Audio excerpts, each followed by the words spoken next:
akwai inda ake faretin manzon Allah yana nan kusa da gidan gwamnan Madina, ina nan an kewaye gurin, a nan ake wa manzon Allah fareti.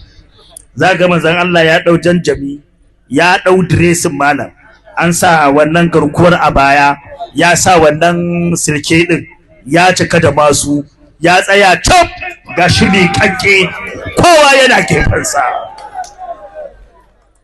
Za a ga sahabbai an yi redi malam, su Sayyidina Hamza an cito ko da ina sassakan karfi, su sai na Umar ana bada bahaja, su sai na Usman ana miƙewa, sa'al mazan fama ana dannowa, su Dalhatu ana shigowa, Sa'adu ana shigowa, dan Barra'u ana shigowa, Dalhatu ana shigowa, Barra'u bin Malik ana shigowa, Abu Dujanata ana dannowa, Imamuna ana shigowa, Sa'idu ana shigowa, Sa'adu ana shigowa, Abdullah ana shigowa, bin Umar ana shigowa, bin Abbas ana shigowa. Haka za ga an sansani an jintum, balle ga irin su Harisu, irin su Hazimu, irin su Sa'idu, irin su Ammaru, irin su Umairu, irin su Qawwasu, irin su Asu, irin su Bundulu bin Maqabu, irin su Amr bin Abdi Karuba.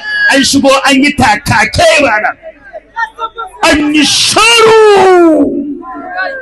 Sai ga ƴan yaran gaban manzon Allah, su Abdullahi bin Umar, su Abdullahi bin Abbas, su Anas bin Malik, su Usama bin Zaid, su Mahmud bin Abbas, su Hassan bin Aliyu, su Husaini bin Ali. An taso an yi jingam irin su Kusamu dan Abbasu, an taso an yi jingim malam a gaban manzon Allah. Akwai bin Abi Waqasin, yaro ne yana karamin ya shahada.